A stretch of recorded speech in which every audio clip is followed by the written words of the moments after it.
নমস্কাৰ আপুনি চাই আছে লাইভ আৱাৰ মই জয়ন্ত মাধৱ গোস্বামী আজিৰে পৰা শ্যামকানু ঘৰত ইডিৰ অভিযান চলাৰ সম্ভাৱনা শ্যামকানু ঘৰৰ লগতে কাৰ্যালয়টো অভিযান চলাৰ সম্ভাৱনা মঙ্গলবাৰে নিশা সিআইডিৰ কাৰ্যালয়ত উপস্থিত হৈছিল ইডিৰ বিষয়া শ্যামকানু ঘৰৰ পৰা জব্দ কৰা নথি পত্ৰ পৰীক্ষা কৰে ইডিৰ বিষয়াৰ দলটোৱে সোমবাৰে সিআইডিৰ কাৰ্যালয়ত উপস্থিত হৈছিল ইডিৰ বিষয়া শ্যামকানু মহন্তৰ এটাৰ পিছত আনটো বিপদ বিত্তীয় অনিয়ম বিত্তীয় খেলিমেলিৰ নানান অভিযোগ উত্থাপন হৈছে শ্যামকানু মহন্তৰ বিৰুদ্ধে নামে বেনামে থকা কোম্পানীৰ বিৰুদ্ধে উত্থাপন হৈছে এই বিত্তীয় অনিয়মৰ অভিযোগ শ্যামকানু ঘৰত এসআইটি অভিযান কালত উদ্ধাৰ কৰিছিল কেতবোৰ আপত্তিজনক নথিপত্ৰ আৰু সেই নথিপত্ৰ পৰীক্ষা কৰিবলৈ সিআইডিৰ বিষয়াৰ এটা দল ইডিৰ বিষয়াৰ এটা দল সিআইডিৰ কাৰ্যালয়ত উপস্থিত হয় নিশা সেই মৰ্মে আজি শ্যামকানু ঘৰত আৰু কাৰ্যালয়ত অভিযান চলোৱাৰ সম্ভাৱনা আছে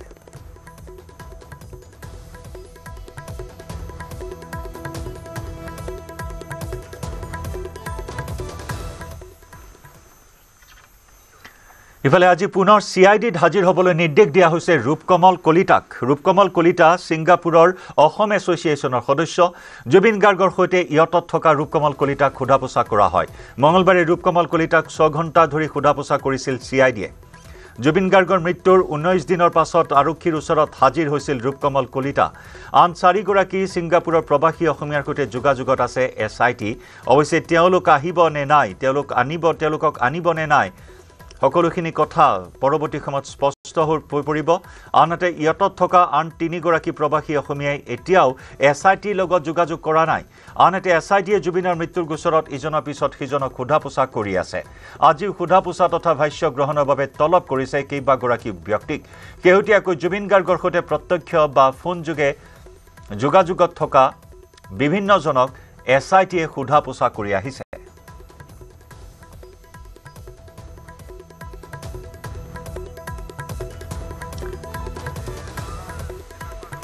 এক গুৰুত্বপূৰ্ণ খবৰ কালিৰ দিনটোত ৰূপকমল কলিতাক জেৰা চলোৱা হৈছিল 6 ঘণ্টা ধৰি বহাই থোৱা হৈছিল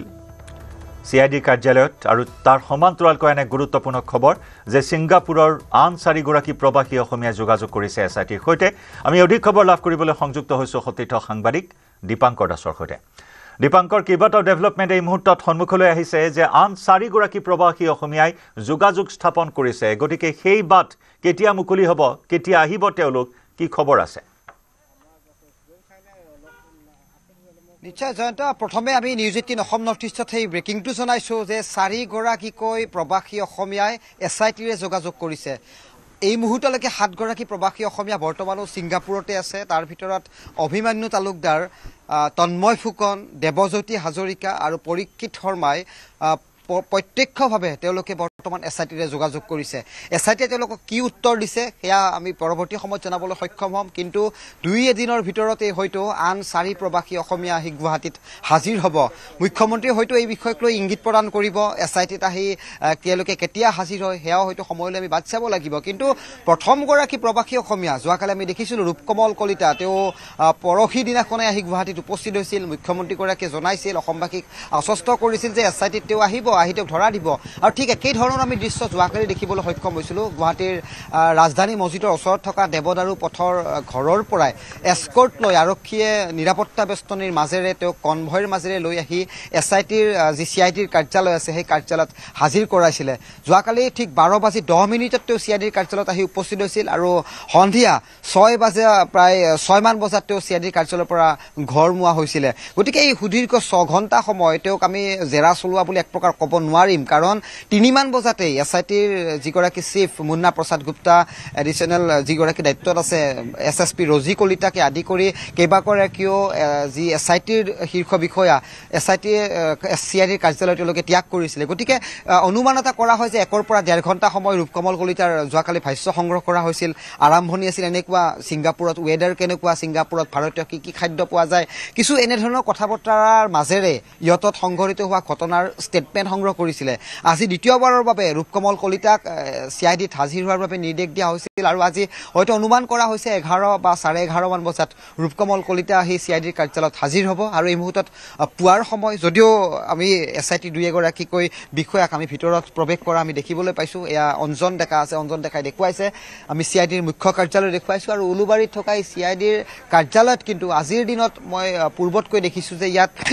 অৰ্ধসামৰিক বাহিনী মোতায়েন কৰা হৈছে আৰক্ষীৰ জোৱান মোতায়েন কৰা হৈছে গতিকে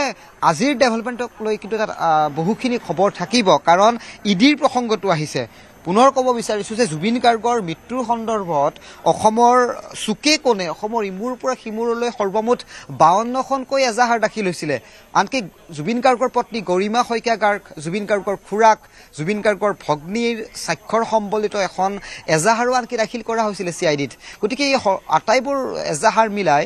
CIDৰ ফালৰ পৰা 18/2025 নম্বৰৰ এটা কেছ ৰেজিষ্টাৰ কৰা হৈছিলে আৰু সেই কেছটোৰ আজিও কেইবাজনৰ লোকক আজি তলব কৰা হৈছে তেওঁলোকক জেৰা চলোৱা হ'ব তেওঁলোকৰ পৰা তথ্য বা ভাষ্যসমূহ সংগ্ৰহ কৰা হ'ব কিন্তু আমি পুনৰবাৰ ক'ব বিচাৰিছো এই যিটো 19/2025 নম্বৰৰ যিটো কেছ সোমোটো কেছ CIDয়ে ৰেজিষ্টাৰ কৰিছিলে সেই কেছটোত বিশেষকৈ অৰ্থনৈতিক অপৰাধৰ বিষয়বোৰ আহিছে শ্যামকানু মহন্ত কেন্দ্ৰিক এই গোচৰটোত সুদীৰ্ঘ সময় শ্যামকানুৰ ফাৰ্মে ক'ৰ পৰা টকা সৰকাইছিল ক'ত কিমান টকা বিনিয়োগ কৰিছিল আৰু কিমান টকা চৰকাৰে মুনাফা লাভ কৰিছিল এই আটাইবোৰ তথ্য বিশ্লেষণৰ উদ্দেশ্যে গোটেই গোচৰটোত ইডিক ইনভলভমেণ্ট কৰা হৈছে এনফৰ্চমেণ্ট ডাইৰেক্টৰে যোৱাকালি নিশা শ্যামকানু মহন্তক জেৰা চলাইছিলে তাৰ আগৰ দিনাখনো আমি দেখিছোঁ ইডি আহিছিল শ্যামকানু মহন্তক জেৰা চলাইছিলে আৰু আজি বিশেষকৈ শ্যামকানু মহন্তৰ সিল কৰি থোৱা ঘৰখনত প্ৰৱেশ ঘটিব আজি ইডিৰ শ্যামকানু মহন্তৰ কাৰ্যালয়ত যিটো চেনিকুঠিত থকা যিটো কাৰ্যালয় আছে ৰুক্মিণী গাঁৱত এটা কাৰ্যালয় আছে গতিকে এইসমূহ কাৰ্যালয়তো আজি ইডিয়ে অভিযান চলোৱাৰ পূৰ্ণ সম্ভাৱনা আছে ঠিক একেদৰে আমি কৈছোঁ ডাঙৰ খবৰটো যে 4 প্ৰবাসী অসমীয়াই SITৰে যোগাযোগ কৰিছে গতিকে SIT তেওঁলোকক কি আশ্বাস দিছে হয়তো তেওঁলোকক পৃথকে আহিবলৈ ক'ব দীপাংকৰ পলমকৈ হ'লেও যেন কিছু এই মুহূৰ্তত বৰফ গলিবলৈ আৰম্ভ কৰিছে বা মম গলিবলৈ আৰম্ভ কৰিছে যে নেকি কালি দিনটোত পত্নী গৰিমা গাৰ্গে যথেষ্ট ক্ষোভেৰে যথেষ্ট আক্ষেপেৰে যথেষ্ট আবেগেৰে কথাখিনি কৈছিল যে সেইসকল যদি অসমীয়া হয় সেইসকল অসমীয়াৰ মানৱীয় গুণ নাই নেকি ন্যূনতম সেই মানৱীয় গুণখিনি নাই নেকি যে জুবিন গাৰ্গৰ মৃত্যুক ন্যায় প্ৰদান কৰাৰ ক্ষেত্ৰত তেওঁলোক আগবাঢ়ি আহিব নোৱাৰেনে সেই মানৱীয় গুণখিনি তেওঁলোকে দেখুৱাব নোৱাৰেনে এনেদৰে তেওঁলোকে যি স্বৰূপ প্ৰকাশ কৰি আহিছে অতদিনে আচৰণ প্ৰকাশ কৰি আহিছে তাতেই আক্ষেপ প্ৰকাশ কৰিছিল গৰিমা গাৰ্গে কালি দিনটোত আৰু লাহে লাহে যেন এতিয়া বৰফ গলিবলৈ আৰম্ভ কৰিছে 4 জনে যোগাযোগ কৰিছে 3 জনে এতিয়াও যোগাযোগ কৰিবলৈ বাকি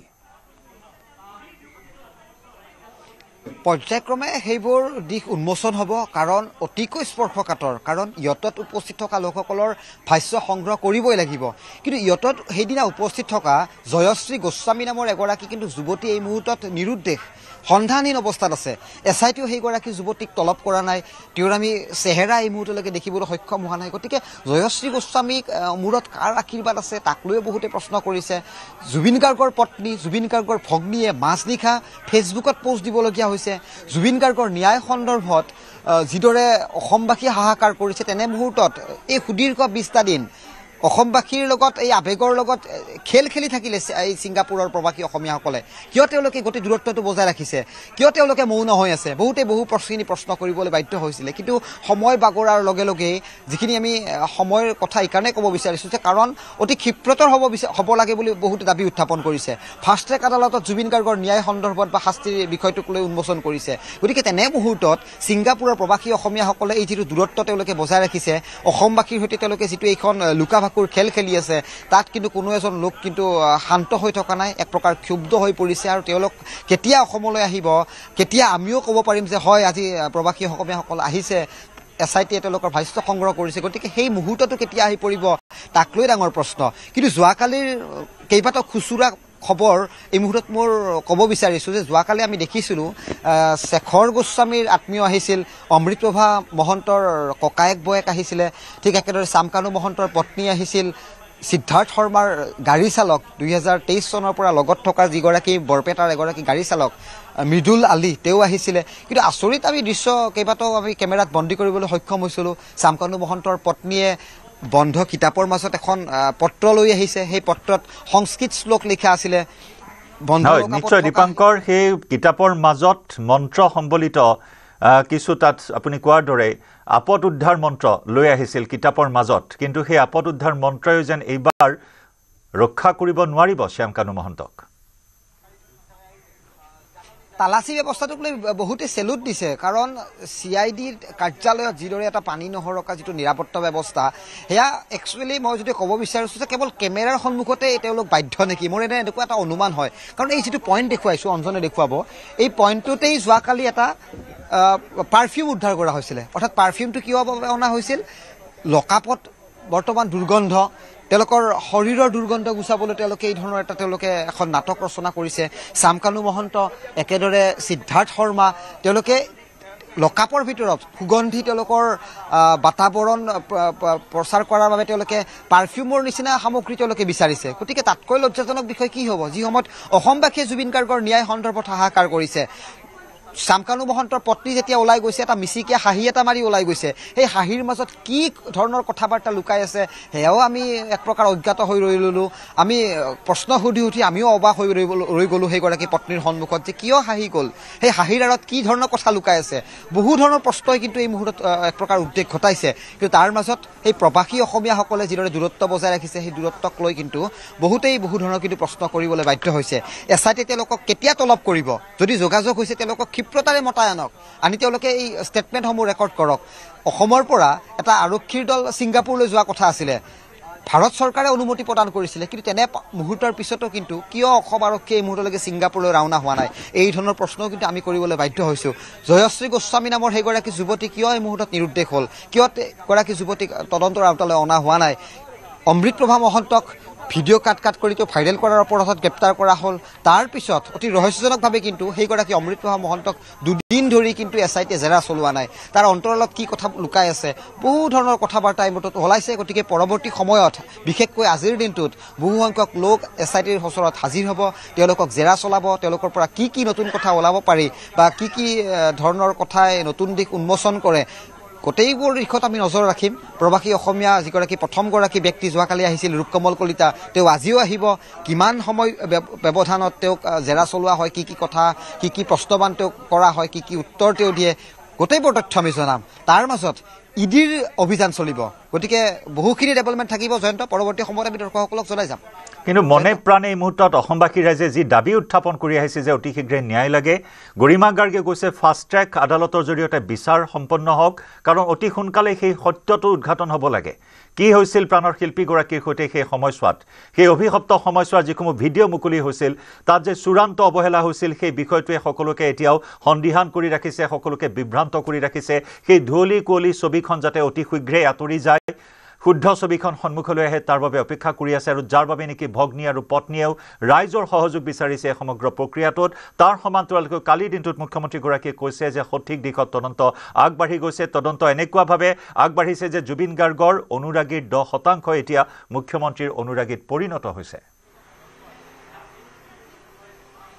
বিৰোধীয়ে সেইবোৰ কথাক লৈ সমালোচনা কৰিছে শাসক বা বিৰোধী দুয়োটা পক্ষই কিন্তু জুবিন গাৰ্গক লৈ তেওঁলোকে যি ধৰণে মন্তব্যবোৰ দি আছে তাক লৈ কিন্তু অসমবাসী সন্তুষ্ট নহয় কাৰণ জুবিন গাৰ্গ অসমৰ আৱেগ অসমৰ সম্পদ অসমৰ প্ৰতিগৰাকী ব্যক্তিৰ হিয়াৰ আমঠু জুবিন গাৰ্গ হঠাৎ নাইকিয়া হৈ গ'ল তাৰপিছত অসমবাসী আজি হাহাকাৰ কৰিবলগীয়া হৈছে জুবিন গাৰ্গৰ ন্যায়ক লৈ ফাষ্ট ট্ৰেক আদালতৰ প্ৰসংগটো এই মুহূৰ্তত আহিছে আৰু তাৰে মাজত আজি 20 দিন ধৰি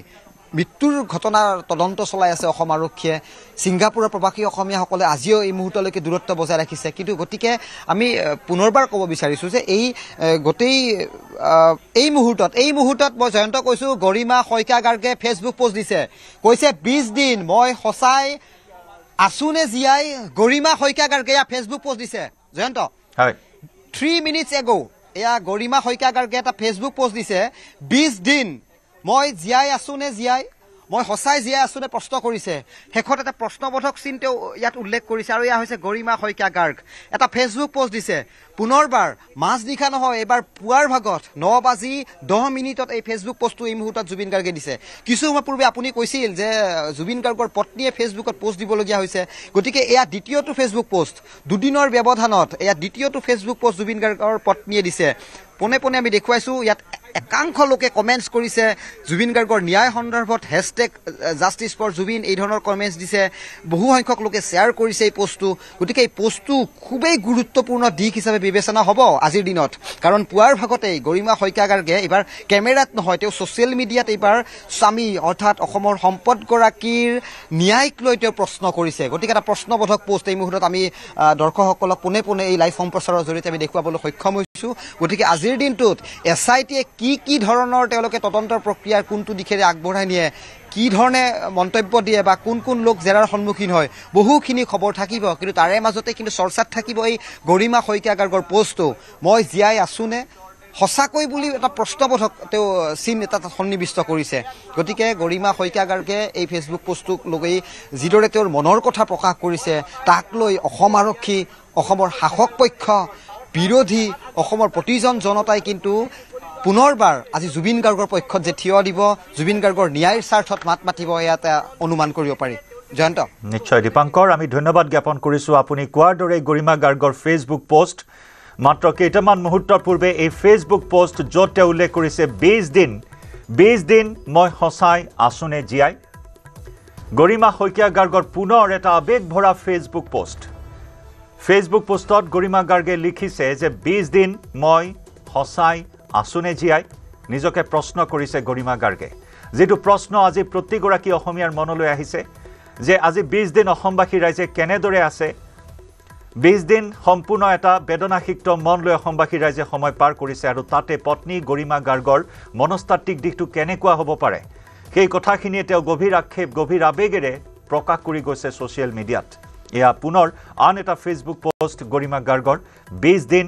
মই সঁচাই আছোনে জীয়াই কত স্মৃতিয়ে খুন্দিয়াইছে এই মুহূৰ্তত পত্নী গৰিমা গাৰ্গক মানি ল'ব নোৱাৰা সেই খবৰ যি ছিংগাপুৰত গৈ ছিংগাপুৰৰ পৰা উভতি আহি জুবিন গাৰ্গৰ যিসমূহ পৰিকল্পনা আছিল ৰৈ বিনালেক লৈ সকলোখিনি দায়িত্ব এতিয়া কান্ধ পাতি লৈছে গৰিমা গাৰ্গে আৰু নানান প্ৰশ্নই ভাৰাক্ৰান্ত কৰি তুলিছে পত্নী গৰিমা গাৰ্গক আৰু তাৰ মাজতে পুনৰ আবেগ ভৰা এটা পোষ্ট এয়া চাওক তেওঁ উল্লেখ কৰিছে কিমান আবেগেৰে যে 20 দিন মই সঁচাই আছোনে জীয়াই এটা মহাশূন্যতা অনুভৱ কৰাৰ কথা তেওঁ কালি উল্লেখ কৰিছিল সেই শূন্য বুকুত জ্বলি আছে একুৰা জুই জুবিন গাৰ্গৰ ৰহস্য মৃত্যুৰ সেই কুৰা জুই অতি শীঘ্ৰে নুমুৱাবলৈ তেওঁ বাৰে বাৰে আহ্বান জনাইছে চৰকাৰ প্ৰশাসনৰ ওপৰত আস্থা ৰাখিছে কিন্তু তাৰ মাজতে অতি শীঘ্ৰেই সেই শূন্য বুকুৰ জুই কুৰা নুমুৱাবলৈ তেওঁ আহ্বান জনাইছে আকৌ এবাৰ প্ৰশ্ন কৰিছে নিজকে যে 20 দিন জুবিনবিহীন 20 দিন তেওঁ কেনেদৰে জীয়াই আছে সেই প্ৰশ্ন নিজকে কৰি এই আবেগ ভৰা পোষ্ট ছ'চিয়েল মিডিয়াত গৰিমা শইকীয়া গাৰ্গৰ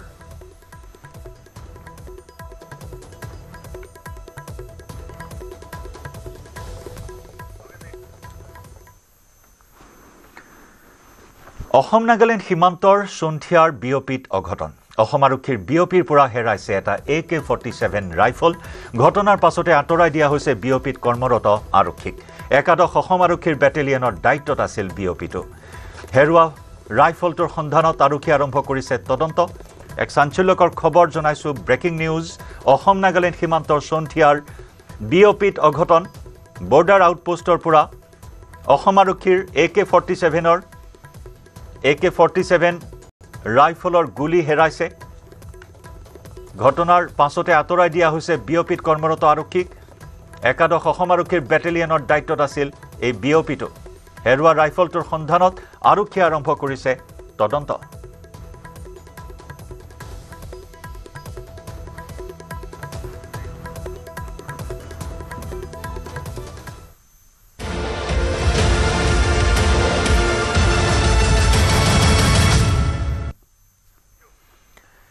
ডিব্ৰুগড়ত ব্ৰহ্মপুত্ৰৰ খহনীয়াৰ কালৰূপ ব্ৰহ্মপুত্ৰৰ খহনীয়াৰ কবলত পৰিছে ফুলবাগানৰ বৃহৎ অঞ্চল প্ৰায় আধা ঘণ্টাৰ ভিতৰতে খহনীয়াৰ কবলত পৰি ব্ৰহ্মপুত্ৰত উটি গৈছে জিঅ'বেগ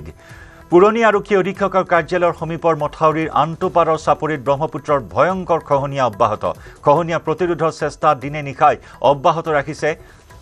বিভাগে নিয়োজিত কৰা শ্ৰমিকৰ দলসকল ব্যস্ত হৈছে খহনীয়া প্ৰতিৰোধ কৰাত জিঅ'বেগ পেলাই খহনীয়া প্ৰতিৰোধৰ বাবে চেষ্টা চলোৱা হৈছে অহৰহভাৱে এতিয়া নতুনকৈ খহনীয়া হোৱা নাই যদিও জিঅ' বেগেৰে এই প্ৰতিৰোধ সম্ভৱ বুলি মানি ল'ব পৰা নাই স্থানীয় লোকসকলে। খহনীয়াৰ কবলত পৰি ব্ৰহ্মপুত্ৰত জাহ যোৱাৰ উপক্ৰম হৈছে দুটাকৈ বৃহৎ অট্টালিকা। ডিব্ৰুগড়ৰ একমাত্ৰ সুৰক্ষা বান্ধলৈও ভাবুকি আনিছে ব্ৰহ্মপুত্ৰৰ খহনীয়াৰ এই কালৰূপে। সুৰক্ষা বান্ধটোক ৰক্ষা কৰিবলৈ চেষ্টা অব্যাহত ৰাখিছে শ্ৰমিকৰ দলে। উল্লেখযোগ্য যে মঙলবাৰে খহনীয়াগ্ৰস্ত অঞ্চলত উপস্থিত হৈ পৰিস্থিতিৰ বুজ ল'লে মন্ত্ৰী তথা স্থানীয় বিধায়ক প্ৰশান্ত ফুকনে। জিলা আয়ুক্ত, অতিৰিক্ত আয়ুক্ত, চক্ৰ বিষয়াই উপস্থিত হৈ পৰিদৰ্শন কৰে সমগ্ৰ খহনীয়াগ্ৰস্ত অঞ্চল। ইপিনে ডিব্ৰুগড়লৈ ব্ৰহ্মপুত্ৰৰ খহনীয়াই ভাবুকি অনাৰ পিছতে শংকিত হৈ পৰিছে নৈপৰীয়া ৰাইজ তথা ডিব্ৰুগড়বাসী। অৱস্থিত হ'বলৈ জনোৱা হ'ল। অনুৰোধ জনাওঁ যে ডিটিপি দায়কৰ ওপৰত থাকিলে ভাল হয়। ডিটিপি দায়কৰ তলৰ পৰা নদীৰ ফালৰ পৰা উঠি আহিবলৈ সকলোকে অনুৰোধ জনোৱা হ'ল। ইয়াৰ দ্বাৰা এই স্থানত উপস্থিত সংশ্লিষ্ট বিভাগৰ কৰ্তব্যত থকা লোকসকলৰ মানে সৰ্বসাধাৰণ ৰাইজ আৰু কণ কণ ল'ৰা ছোৱালী সকলোকে অনুৰোধ জনোৱা হয় যে সকলোৱে সুৰক্ষাৰ কথা লক্ষ্য ৰাখি নিৰ্দিষ্ট স্থানৰ পৰা অলপ দূৰত গৈ সুৰক্ষিত স্থানত অৱস্থিত হ'বলৈ জনোৱা হ'ল। এতিয়া মাটিয়ে যথেষ্টখিনি নদীখন আগত আছিলে। এতিয়া ক্ৰমান্বয়ে দেখিছোঁ আমি যেতিয়া একচুৱেলি এইটো যিটো ডিব্ৰুগড় মাথাউৰি হয়, আমি ইয়াত সদায় ৰাতিপুৱা প্ৰাতঃভ্ৰমণ কৰিবলৈ আহোঁ। এতিয়া বস্তু এটা আমাৰ দৃষ্টিগোচৰ হৈছে যে আপোনাৰ নদীখন লাহে লাহে কাষলৈ আহি আছে, কিন্তু চৰকাৰে যিমানখিনি ষ্টেপ ল'ব লাগিছিলে সেইখিনি ষ্টেপ এতিয়া বৰ্তমানলৈকে লোৱা হোৱা নাই। গতিকে এই ডিব্ৰুগড় চহৰৰ একমাত্ৰ মাথাউৰি হিচাপে এইটোৱে এটা মাথাউৰি যিটো ডিব্ৰুগড় চহৰখনক বচাই ৰাখিছে। গতিকে কালি যিটো ইয়াত এটা পৰিস্থিতি উদ্ভৱ হ'ল, সঁচাকৈ আমি ৰাতিটো শুব পৰা নাই। মানে ইমানে আমাৰ চিন্তা হৈছে ডিব্ৰুগড়খনত আমি থাকিব পাৰিম নে নাই। গতিকে বৰ্তমান ইয়াত যিটো জিঅ' বেগেৰে বান্ধ মৰাৰ প্ৰস্তুতি চলাই আছে, গতিকে সেইটো আৰু যদি উন্নত মানৰ যদি কাৰ্য কৰিলেহেঁতেন তেতিয়া হয়তো মানুহ পাব্লিকখিনি বহুত হেপী হ'লহেঁতেন। গতিকে যি কি নহওক, এতিয়া যিখিনি ষ্টেপ লৈছে আমি সেইখিনি প্ৰশংসা জনাইছোঁ। গতিকে ইন ফিউচাৰ ইয়াত আৰু যদি অধিক উন্নত মানৰ কাম হয় সেইকাৰণে আমি আশা কৰিছোঁ। এইটো আমাৰ এই যোগা কেম্প যিটো আছে, যোগা পাৰ্ক আছিলে, এটা আমাৰ যোগা কেম্প এটা আছিলে আৰু আমাৰ ইয়াত বহুত জিঅ' বেগ আছিলে। আপোনালোকে দেখিছে অল অফ এ ছাডেন কোনো কথা নাই, ভূমিকম্প হোৱাৰ নিচিনা ঘপককৈ গোটেই জেগাডোখৰ বহি গ'ল। বহি যোৱাৰ কাৰণে এই উইদিন হাফ এন আৱাৰ দেখিছে আপোনাৰ বেগবিলাক উঠি গৈছে বহুত বেগ। আমি এই বেগবিলাক আকৌ ৰিকভাৰী কৰিছোঁ আৰু এতিয়া আমাৰ ইয়াত এতিয়াও কিজানি আমাৰ 15 মিটাৰ 20 মিটাৰকৈ বেছি পানী আছে ইয়াত। আৰু ইয়াত যথেষ্ট এতিয়া ইৰ'শ্যনটো বন্ধ হোৱা নাই। আমি এতিয়া কাম আৰম্ভ কৰি দিছোঁ। এতিয়া কাম আৰম্ভ কৰিছোঁ, বেগ আছে আৰু আমি ইয়াত বেগ পেলাবলৈ এতিয়াৰ পৰা আৰম্ভ কৰিম। মই ভাবিছোঁ এটা কথা যে এইটো আমাৰ কণ্ট্ৰল কৰিব পৰা যাব। আৰু এই মাটি যিবিলাক পলস, এইটো ছেডিমেণ্টেড চইল, অৰিজিনেল চইলটোৰ কাৰণে মথাউৰি ওচৰলৈকে জেগা আছে। এই বান্ধটোৰ সুৰক্ষাৰ ক্ষেত্ৰত আমি কোনো গাফিলতি কৰা নাই আৰু এই বান্ধটোলৈকে কোনো কথা নাই। অৰিজিনেল মাটি পোৱাৰ আগতে আমি এইটো ৰক্ষা কৰাৰ ব্যৱস্থা কৰিম। সতীৰ্থ সাংবাদিক জেচিম আহমেদৰ সৈতে আমি সংযুক্ত হৈছোঁ। জেচিম, আমাৰ পূৰ্বৰ বুলেটিনত গুড মৰ্ণিং 18ত আপুনি দৃশ্য আমাক দেখুৱাইছে বা এইসমূহ দৃশ্য আমি এই মুহূৰ্তত সম্প্ৰচাৰ কৰি আছোঁ। কিমান ভয়াৱহ ৰূপ ধাৰণ কৰিছে এইবাৰ এই খহনীয়াই, বিশেষকৈ ডিব্ৰুগড় মহানগৰৰ প্ৰতি ভাবুকি কঢ়িয়াই আনিছে। মাত্ৰ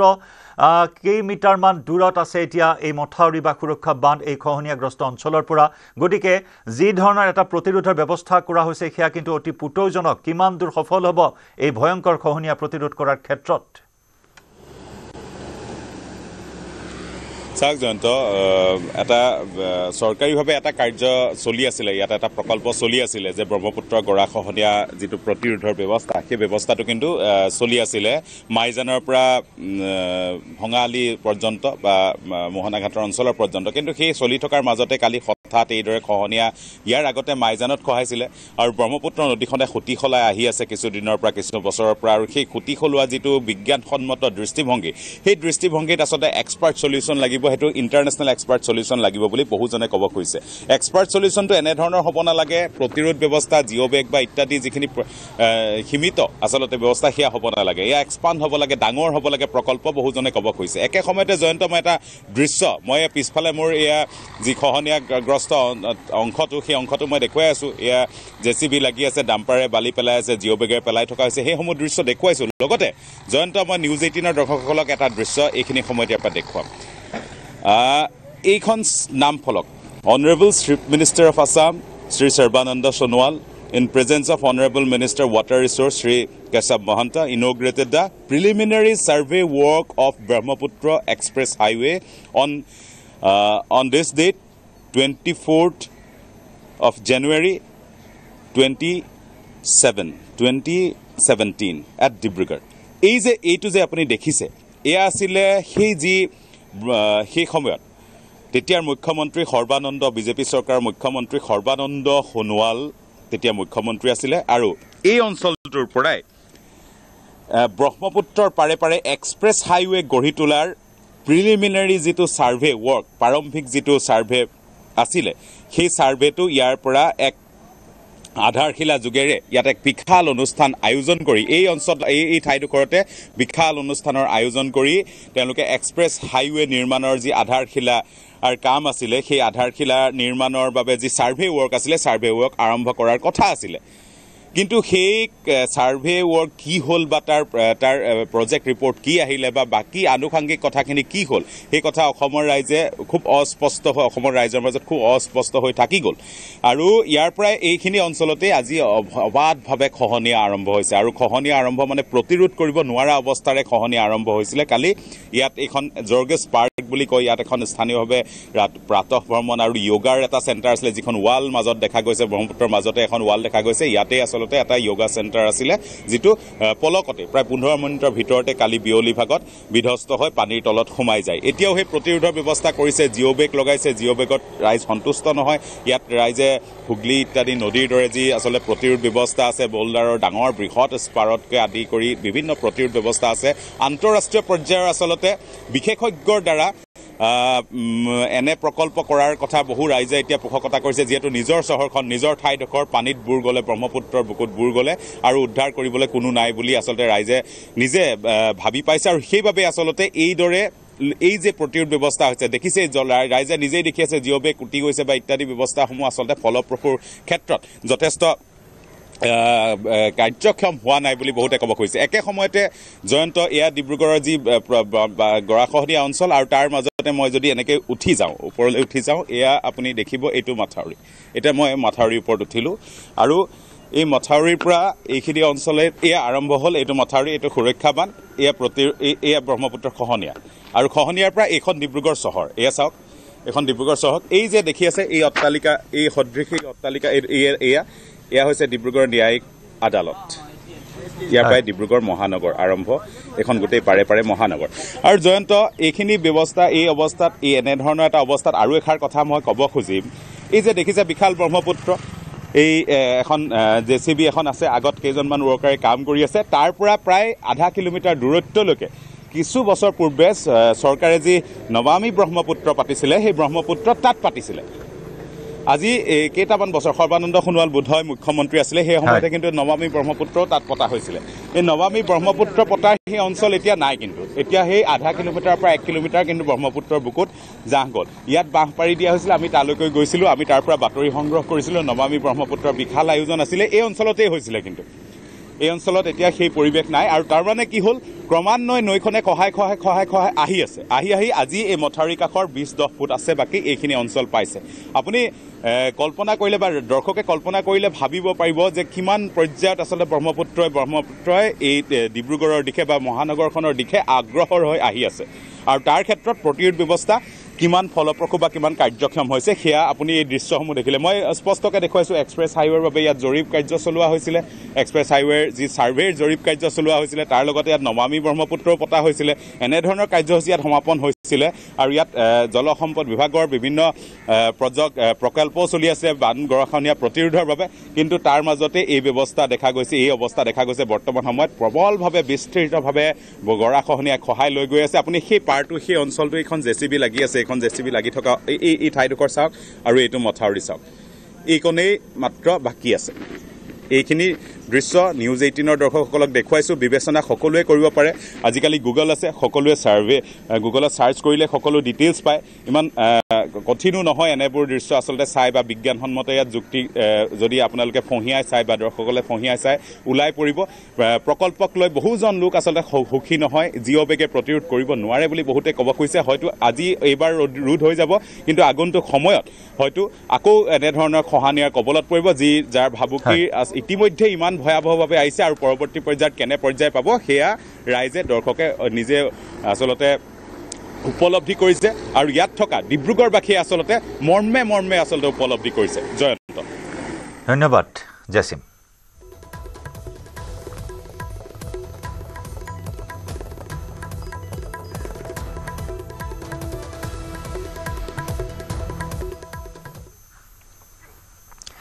টিংখাঙৰ দিল্লীবাৰী বচা গাঁৱত নিশা বিধ্বংসী অগ্নিকাণ্ড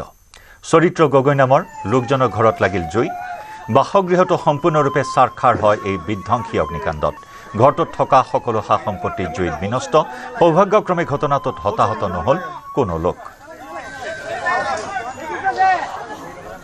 ক্ষয়ক্ষতি মানে এই ঘৰটো সম্পূৰ্ণ ভস্মীভূত হৈ গ'ল লগতে সেই তেখেতৰ ককায়েকো কাষতে ঘৰটো এইটো নতুনকৈ বনাইছিলে ঘৰটো গতিকে সেইটো ক্ষয়ক্ষতি হৈ খতম হ'ল এইটোতো একোৱেই নাই আৰু ঘৰটো একো বস্তু উলিয়াব নোৱাৰিলোঁ অকল মানুহখিনিহে যেন তেনে আঁতৰি গ'ল শিৱসাগৰ জিলাৰ ডিমৌ ৰাজচক্ৰ এলেকাত পুনৰ আফ্ৰিকান সোৱাইন ফিভাৰৰ প্ৰাদুৰ্ভাৱ বৃদ্ধি পাইছে এই ৰোগৰ ফলত নিতৌ গাহৰিৰ মৃত্যু হোৱাত গাহৰি পালকসকলৰ মাজত হাহাকাৰ অৱস্থাৰ সৃষ্টি হৈছে আনকি আফ্ৰিকান সোৱাইন ফিভাৰৰ পৰা ধৰা পৰা এলেকাত জিলা পশুপালন বিভাগে আৰম্ভ কৰিছে গাহৰি নিধন অভিযান আফ্ৰিকান সোৱাইন ফিভাৰ ৰোধৰ স্বাৰ্থত ডিমৌ ৰাজচক্ৰ এলেকাত গাহৰি আৰু গাহৰি মাংস পৰিবহণ কটা বিক্ৰীত নিষেধাজ্ঞা আৰোপ কৰিছে জিলা প্ৰশাসনে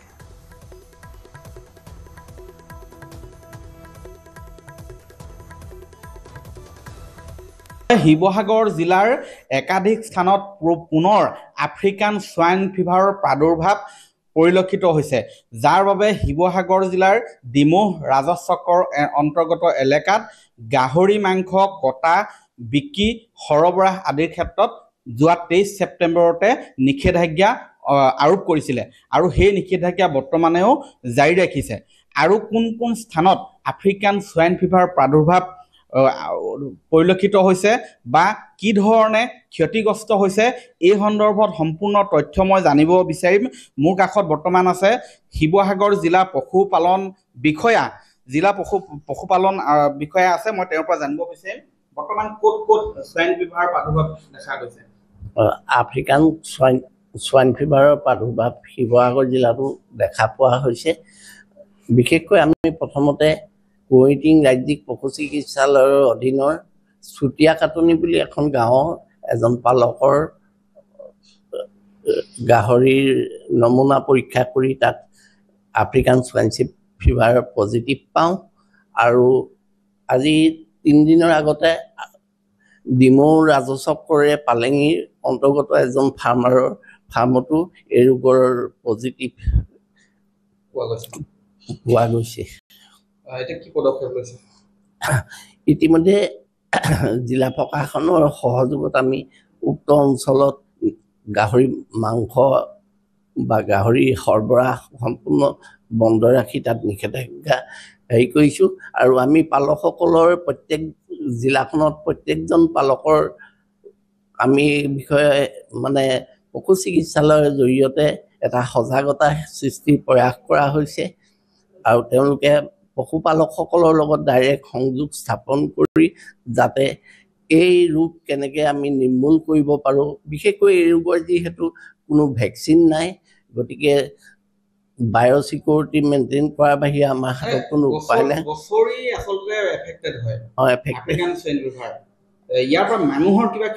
ইয়াত মানুহক ভয় কৰিবলগীয়া একো নাই এই ৰোগ গাহৰিৰ পৰা গাহৰিলেহে সংক্ৰমণ হয় এই ৰোগ গাহৰিৰ পৰা মানুহৰ গালৈ কেতিয়াও সংক্ৰমিত নহয় আৰ্থিক দিশটো ক্ষতিগ্ৰস্ত এইটো গাহৰি পালকসকলৰ আৰ্থিক দিশটো যথেষ্ট মাধমাৰ পৰে যিহেতু পাম এখন আফ্ৰিকান সোৱাইন ফিভাৰ হ'লে তাৰ জৰিয়তে মানে তেওঁৰ সম্পূৰ্ণ গাহৰি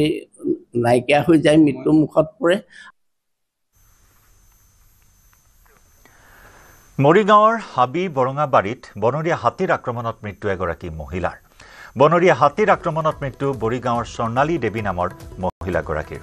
প্ৰাতঃ ভ্ৰমণলৈ যাওঁতে হাতীয়ে হঠাৎ আক্ৰমণ কৰাত মৃত্যু হয় মহিলাগৰাকীৰ আহত মহিলাগৰাকীক তাৎক্ষণিকভাৱে মৰিগাঁও অসামৰিক চিকিৎসালয়ত ভৰ্তি কৰোৱা হয় যদিও চিকিৎসকে মৃত ঘোষণা কৰে উল্লেখযোগ্য যে মঙলবাৰে লাহৰীঘাটত অৱস্থান কৰিছিল ওৰাঙৰ পৰা অহা ৬টা বনৰীয়া হাতীয়ে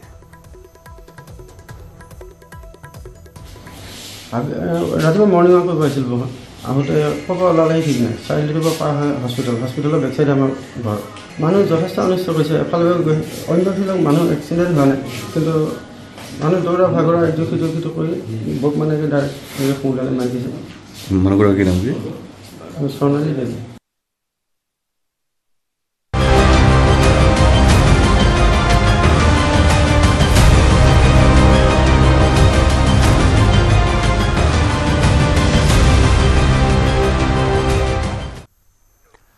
আমি ইতিমধ্যে আপোনাক জনাই আহিছো যে আজিৰ পৰা শ্যামকানু ঘৰত ইডিৰ অভিযান চলাৰ সম্ভাৱনা শ্যামকানু ঘৰৰ লগতে কাৰ্যালয়ত অভিযান চলাৰ সম্ভাৱনা আছে মঙলবাৰে নিশা সিআইডিৰ কাৰ্যালয়ত উপস্থিত হৈছিল ইডিৰ বিষয়া শ্যামকানু ঘৰৰ পৰা জব্দ কৰা নথি পত্ৰ পৰীক্ষা কৰিছে ইডি বিষয়াৰ দলটোৱে সোমবাৰে সিআইডিৰ কাৰ্যালয়ত উপস্থিত হৈছিল ইডিৰ বিষয়া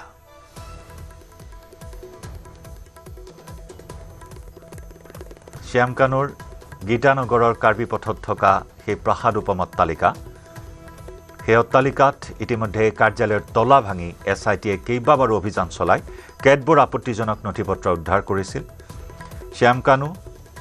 লগতে শ্যামকানুৰ পত্নীৰ নামত নামে বেনামে থকা একাংশ প্ৰতিষ্ঠানৰ নামত কেনেদৰে জিএছটি ফাঁকিৰ পৰা আৰম্ভ কৰি বিভিন্ন ধৰণৰ বিত্তীয় অনিয়ম সংঘটিত কৰি আহিছিল সেই সন্দৰ্ভত বহুখিনি আপত্তিজনক তথ্য লাভ কৰা হৈছে আৰু তাৰেই ভিত্তিত আজি শ্যামকানু ঘৰ আৰু কাৰ্যালয়ত ইডিৰ অভিযান চলোৱাৰ সম্ভাৱনা আমাৰ সতীৰ্থ সাংবাদিক অজয় বৰ্মনৰ সৈতে সংযুক্ত হৈছো অজয় এই সন্দৰ্ভত কি তথ্য লাভ কৰিছে আপুনি নিশ্চয়কৈ জয়ন্ত যিহেতুকে শ্যামকানু মহন্ত ইতিমধ্যে চিআইডি কাৰ্যালয়ত এছআইটিৰ জিম্মাত তেওঁক ৰখা হৈছে আৰু তেওঁ তাতে সোধপোছ অব্যাহত ৰাখিছে সামন্তলকৈ তেওঁৰ যি গীতানগৰ কাৰ্বি পথস্থিত তেওঁ যি বাসগৃহ আছে বাসগৃহত আজি পুনৰ ইডিৰ এটা দলে ইয়াতে অভিযান চলোৱাৰ পূৰ্ণ সম্ভাৱনা আছে যিহেতুকে চিআইডিৰ যি এছআইটি দলটোৱে যিহেতুকে 2টা দিন প্ৰায় 12 ঘণ্টা আৰু 7 ঘণ্টাতকৈ অধিক সময় তেওঁৰ এই ঘৰটোত অভিযান চলাইছিল এই বাসগৃহটোৱে প্ৰায় এটা বৃহৎ অট্টালিকা বুলি ক'ব লাগিব বাসগৃহৰ অভিযান চলাইছিল অভিযান কালত বৃহৎ সংখ্যক সম্পত্তিৰ নথিপত্ৰ পাত পাইছিল কেইবাটাও লেপটপ কেইবাটাও মোবাইল ফোন আৰু বহু সংখ্যক নথিপত্ৰ তেওঁলোকে পাইছিল চিলমোহৰো পাইছিল আৰু যিহেতুকে শ্যামকানু মহন্তৰ যি জুবিন গাৰ্গৰ যি মৃত্যুৰ সন্দৰ্ভত তেওঁৰ যি নাম জড়িত হৈ আছে আৰু ইতিমধ্যে তেওঁক সোধপোছ অব্যাহত ৰাখিছে তাৰপিছতে ইডিয়ে অভিযান চলোৱাৰ যিকোনো সম্ভাৱনা প্ৰকট হৈ গৈছে শ্যামকানু মহন্তই নিজকে এগৰাকী উদ্যোগপতি বুলি পৰিচয় দি এগৰাকী সফল ব্যৱসায়ী বুলি চিনাকি দি কেইবাটাও চৰকাৰী কাৰ্যসূচীৰ পৰা ধন লৈ কাম কৰিছিল কিন্তু শেহতীয়াকৈ জুবিন গাৰ্গৰ ৰহস্য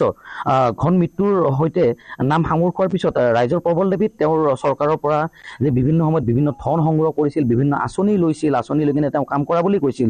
আচলতে সেই আঁচনিসমূহৰ কিমানখিনি কাম কৰিছে বা সেই আঁচনিসমূহৰ ধন কিমানখিনি তেওঁ নিজাববীয়াকৈ গ্ৰহণ কৰিছে সেয়া কিন্তু আজি পুনৰ ইডিৰ দলটোৱে ইয়াতে অভিযান চলাই কিনে অভিযান কালত হয়তো তেওঁলোকে আৰু কিছু অভিযান চলাব এই সম্পত্তিৰ যি হিচাপ আছে সেই সম্পত্তিৰ সমগ্ৰ সম্পত্তিৰ হিচাপখিনি তেওঁ ল'ব আৰু ক'ব লাগিব যে এটাকে দুটাকে নহয় পুনৰ বিপদত পৰাৰ সম্ভাৱনা আছে শ্যামকানু মহন্ত আজি যিহেতুকে ইডিৰ অভিযান কালত হয়তো ইডিয়ে বহুখিনি নতুন তথ্য পাতি পাব কিয়নো যোৱা 2টা দিন ধৰি যি চিআইডি অভিযান চলাইছে অভিযান কালত তেওঁলোকে বহুখিনি সম্পত্তিৰ নথিপত্ৰই হওক বা বহুখিনি তেওঁলোকে লেপটপ মোবাইল তেওঁলোকে পাইছিল ক'ব লাগিব পুনৰ যে শেহতীয়াকৈ চিআইডি কাৰ্যালয়ত এছআইটি জিম্মাত থকা শ্যামকানুৰ বাবে আন এটা বিপদ দেখা দিছে বুলি ক'ব লাগিব যিহেতুকে তেওঁ বৃহৎ সম্পত্তিৰ পাহাৰ আছে আৰু এই যি গীতানগৰস্থিত যি কাৰ্বি পথৰ এই বাসগৃহটো কিন্তু অতি কম সময়ৰ ভিতৰত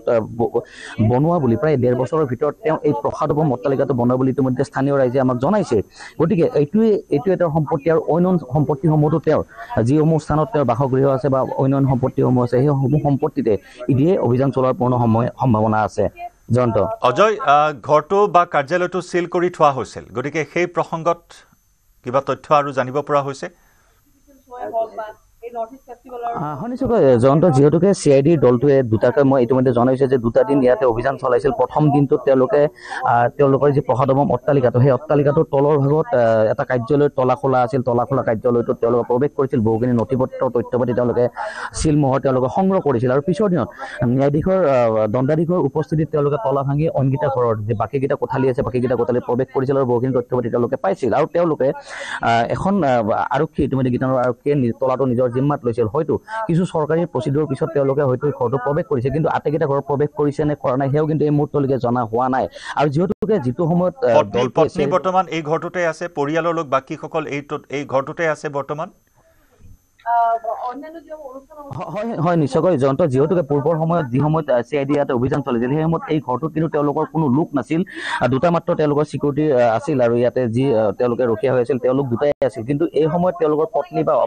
পিতৃ বা মাতৃ হয়তো ভিতৰত আছে কিন্তু এই মুহূৰ্তলৈকে আমি জানিব পৰা নাই ভিতৰত কোন আছে যিহেতুকে ঘৰৰ মই ইতিমধ্যে জনাইছে যে পূৰ্বৰ যিটো তেওঁলোকৰ যিটো ঘৰ সেই ঘৰটো বৃহৎ এখন দুৱাৰ আছে দুৱাৰখনৰ ভিতৰত কোন আছে কোন নাই সেয়া কিন্তু এই মুহূৰ্তলৈকে জানিব পৰা হোৱা নাই কিন্তু স্থানীয় লোকে আমাক জনাইছে যে যোৱাকালিলৈকে কিন্তু পত্নী এই ঘৰটোতে আছিল কিন্তু এই মুহূৰ্তত বা এই সময়ত তেওঁ আছে নে নাই সেয়া কিন্তু এই মুহূৰ্তলৈকে আমি জানিব পৰা হোৱা নাই কিন্তু ক'ব লাগিব যে শ্যামকানু মহন্তৰ বিশাল সম্পত্তিৰ যি তথ্য সেই সম্পত্তিৰ তথ্য বিচাৰি গীতানগৰস্থিত এই বাসগৃহটোত ইডিয়ে কিছু সময় পিছতে হয়তো অভিযান চলোৱাৰ পূৰ্ণ সম্ভাৱনা হৈছে জয়ন্ত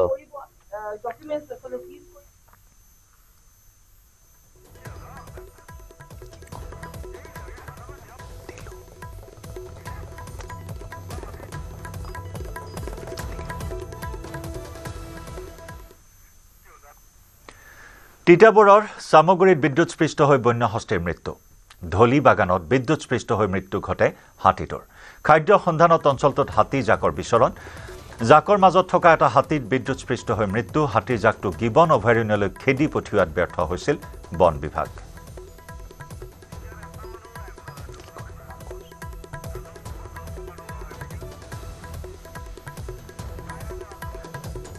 আমি সংযুক্ত হৈছো পোনপটীয়া সম্প্ৰচাৰত আমাৰ সাংবাদিক অনমোল যাদৱৰ সৈতে অনমোল এটা হাতীৰ এনেদৰে মৃত্যু সবিশেষ জানিব বিচাৰিছো বিদ্যুৎস্পৃষ্ট হৈ হাতীটোৰ মৃত্যু হোৱা বুলি জানিব পৰা হৈছে হয় গিবন অভয়াৰণ্যৰ পৰা বৃহৎ এটা হাতীজাক ওলাই আহিছিল আৰু বন বিভাগৰ যি অকমান্যতা তেওঁলোকে আজি বন্যহস্তী এটা মৃত্যুৰ সাৱটি ল'লে আচলতে মই নিউজ 18 অসম দৰ্শকসকলক পোনে পোনে দেখুৱাম ইয়াৰ দৃশ্য এটা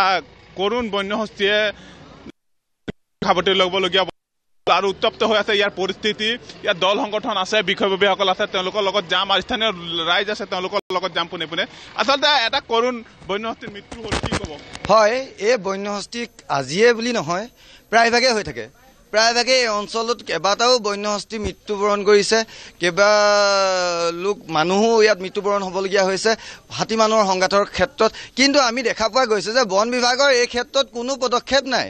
তেখেতলোকে যেতিয়া এটা হাতী মৃত্যু হয় তেতিয়া বা কোনোবা এজন মানুহৰ মৃত্যু হয় সেই সময়ত তেখেতলোকে এটা বৃহৎ দল আনি পিনি কি কৰে তেখেতলোকে ডাইৰেক্ট এই হাতীখিনি খেদি পিনি লৈ যায় আকৌ 4-5 দিন হ'ল নহয় আকৌ হাতীখিনি আহিব তাৰপিছত আকৌ তেনেকুৱা এটা ঘটনা হ'ব আকৌ তেনেকৈ বৃহৎ দল এটা আনিব একেদিনাখন খেদি পিনি লৈ যায় আকৌ আনি পিনি একেটাই কৰে আৰু দেখা পোৱা যায় যে যেতিয়া এই খেতি পথাৰখিনি ৰাইজে বহু কষ্টৰ ঘাম পানী মুচি কষ্ট কৰি ঘটাৰ ধনেৰে তেখেতলোকে খেতি কৰে কিন্তু সেই খেতিখিনি যেতিয়া বন্যহস্তীয়ে খাই থাকে সেই সময়ত ফৰেষ্টৰ বিভাগটো আহিব আৰু ধুনীয়াকৈ বহি পিনি চাই থাকে হাতী যে কেনেকৈ খাইছে কেনেকৈ চৰাইছে হাতী অকল চৰাই থাকে মানে কি হ'ল সেই হাতীখিনি তাৰ পৰা খেদি নিদিয়ে আৰু ৰাইজৰ তাৰ ক্ষেত্ৰত বহুতো ক্ষতি হয় কিন্তু এটা কথাই স্পষ্ট যে ৰাইজক আৰু বন্যহস্তীয়ে হওক কাৰণে আমাৰ চৰকাৰ বিভাগটো ৰাখিছে যে ৰাইজৰ আৰু বন্যহস্তীৰ যাতে তেখেতলোকে ছাপোৰ্ট পায় বা তেখেতলোকৰ যিখিনি আছে তেখেতলোকক সহযোগিতা কৰিব পাৰে ৰাইজকো যে তেখেতলোকে খেতি পথাৰ অনিষ্ট কৰাৰ পৰা ইত্যাদি কৰি পিনি সকলো সহায় কৰিব পাৰে ঘৰ চৰ অনিষ্ট কৰাৰ পৰা সহযোগিতা কৰিব পাৰে কিন্তু আমি দেখা পোৱা যায় যে তেখেতলোকে একোৱে নকৰে আৰু বন মন্ত্ৰীক আমি বাৰম্বাৰ ৰিকুৱেষ্ট কৰাৰ পিছতো বা ৰাইজে অৱগত কৰাৰ পিছতো বাৰে বাৰে আমি প্ৰতিবাদ কৰিছোঁ আমি পথ অৱৰোধ কৰিছোঁ কিন্তু তাৰ পিছতো একেটা কথাই এটা স্থায়ী সমাধান আজিলৈকে আমি পোৱা নাই আৰু স্পষ্ট ভাষাৰে সেইটো কাৰণে আমি গৰিহণা দিছোঁ বন বিভাগক বন মন্ত্ৰীক আৰু মুখ্যমন্ত্ৰী ডাঙৰীয়াক আমি স্পষ্টকৈ অনুৰোধ জনাইছোঁ যে অতি শীঘ্ৰে বন মন্ত্ৰীটোক শ্যাম কানু যেনেকৈ জেলত সোমোৱাই থৈছে তেনেকৈ এই বন মন্ত্ৰীটোকো জেলত সোমোৱাই থ'ব লাগে ইয়াৰ পৰিৱেশ দেখুৱা আচলতে বৃহৎ ৰাইজ আহি উপস্থিত হৈছে আৰু তেওঁলোকে শ্ৰদ্ধাঞ্জলি জ্ঞাপন কৰা মই দেখুৱাইছোঁ আমাৰ দৰ্শকসকলক আচলতে সকলো এই বন্যহস্তী যি মৃত্যু হৈছে তাক সকলোৱে শ্ৰদ্ধাঞ্জলি জ্ঞাপন কৰিছে ইয়াৰ মই পৰিৱেশ নিউজ 18 অসম নিউজৰ দৰ্শকক পোনে পোনে দেখুৱাই আছোঁ আচলতে ৰাইজ যথেষ্ট উত্তপ্ত হৈ আছে কাৰণ কেইবাটাও বন্যহস্তী আজি কেইবছৰমান পূৰ্বে ইয়াত মৃত্যুৰ খাবতীলগীয়া অৱস্থা হ'ল ৰেলৰ যি খুন্দাত আচলতে বন্যহস্তীৰ মৃত্যু হৈছিলে তাৰপিছতো কোনো যি বিষয় আছিলে তেওঁলোকৰ ওপৰত বিহিত ব্যৱস্থা গ্ৰহণ নকৰাৰ অভিযোগ উঠিছে আগত কেইবছৰ আগতে ইয়াত ৰেলৰ মৃত্যুত কেইবাটাও বন্যহস্তী মৃত্যু হয় ৰেলৰ দুৰ্ঘটনাত হৈছে পুখুৰীত পৰি মৰিছে খালত পৰি মৰিছে আৰু মানুহৰ ঘৰত সোমাই পিনি মানুহকো হত্যা কৰিছে কিন্তু তাৰ পিছতো মই কৈছোঁ এই বন বিভাগটো এটা কাম নাইকিয়া বন বিভাগটো স্থায়ী সমাধান আনিব নোৱাৰে এইটো বন বিভাগ বন্ধ কৰি দিব লাগে আমাৰ ৰাইজক গতাই দিব লাগে আমি ৰাইজে কেনেকৈ পদক্ষেপ ল'ব লাগে আমি পদক্ষেপ ল'ম আনমোল ধন্যবাদ জ্ঞাপন কৰিছোঁ আপোনাক ভাৰত ব্ৰিটেইনৰ ভিজন 2035 ভাৰত ব্ৰিটেইনৰ সহযোগিতাৰে অনাগত 10 বছৰৰ ৰূপৰেখা প্ৰস্তুতৰ বাবে ভাৰতত ব্ৰিটিছ প্ৰধানমন্ত্ৰী ষ্টাৰমাৰ ভাৰতৰ প্ৰধানমন্ত্ৰীৰ সৈতে বৈঠকত বহি কাইলৈ দুয়োগৰাকী নেতাই ভাৰত ব্ৰিটেইনৰ বাণিজ্যিক সহযোগিতাৰ ৰূপৰেখা প্ৰস্তুত কৰিব ব্ৰিটিছ প্ৰধানমন্ত্ৰী হিচাপে দায়িত্ব গ্ৰহণ কৰাৰ পাছত আনুষ্ঠানিকভাৱে ষ্টাৰমাৰৰ এয়া হৈছে প্ৰথম ভাৰত ভ্ৰমণ আজি পুৱাই মুম্বাইৰ ছত্ৰপতি শিৱাজী মহাৰাজ আন্তঃৰাষ্ট্ৰীয় বিমানবন্দৰত ব্ৰিটিছ প্ৰধানমন্ত্ৰীগৰাকী অৱতৰণ কৰে মহাৰাষ্ট্ৰৰ ৰাজ্যপাল আচাৰ্য দেৱব্ৰতৰ লগতে মুখ্যমন্ত্ৰী দেৱেন্দ্ৰ ফাডনবিছ আৰু উপমুখ্যমন্ত্ৰী দ্বয় একনাথ সিন্দে আৰু অজিত পাৱাৰে ব্ৰিটিছ প্ৰধানমন্ত্ৰীগৰাকীক আদৰণি জনায় এই ভ্ৰমণতে ভিজন 2035 শীৰ্ষক ভাৰত ব্ৰিটেইনৰ সহযোগিতাৰ 10 বছৰীয়া ৰূপৰেখা নিৰ্মাণ কৰিব ভাৰত ব্ৰিটেইনৰ প্ৰধানমন্ত্ৰী দুগৰাকীয়ে দুই দেশৰ প্ৰধানমন্ত্ৰী নৰেন্দ্ৰ মোদী আৰু ষ্টাৰমাৰে বৃহস্পতিবাৰে বৈঠকত মিলিত হৈ বাণিজ্য আৰু বিনিয়োগ প্ৰযুক্তি আৰু উদ্ভাৱনা প্ৰতিৰক্ষা আৰু নিৰাপত্তা জলবায়ু আৰু শক্তি স্বাস্থ্য শিক্ষা আৰু মানুহৰ সৈতে মানুহৰ সম্পৰ্ক দুই দেশৰ সহযোগিতাৰ ৰূপৰেখা প্ৰস্তুত কৰিব প্ৰধানমন্ত্ৰী দুগৰাকীয়ে ব্যৱসায়ী আৰু উদ্যোগীৰ সৈতেও আলোচনাত মিলিত হ'ব এই আলোচনাত ভাৰত ব্ৰিটেইন সৰ্বাংগীন অৰ্থনৈতিক আৰু বাণিজ্য চুক্তি চমুকৈ CETA দ্বাৰা ভাৰত ব্ৰিটেইনৰ অৰ্থনৈতিক অংশীদাৰিত্ব বৃদ্ধি কৰিব উল্লেখযোগ্য যে এই বৰ্ষৰ জুলাইত ভাৰত আৰু ব্ৰিটেইনে CETA স্বাক্ষৰ কৰিছিল দুয়োগৰাকী প্ৰধানমন্ত্ৰীৰ উপস্থিতিত ভাৰতৰ বাণিজ্য মন্ত্ৰী আৰু উদ্যোগ মন্ত্ৰী পীযুষ গোয়েল আৰু ব্ৰিটেইনৰ ব্যৱসায়ী তথা বাণিজ্য বিভাগৰ সচিব জনাথন ৰেইনডলছে স্বাক্ষৰ কৰিছিল এই দ্বিপাক্ষিক মুক্তি বাণিজ্য চুক্তিখনে অনাগত দিনত ভাৰত ব্ৰিটেইনৰ অংশীদাৰিত্বৰ ক্ষেত্ৰত গুৰুত্বপূৰ্ণ ভূমিকা পালন কৰিব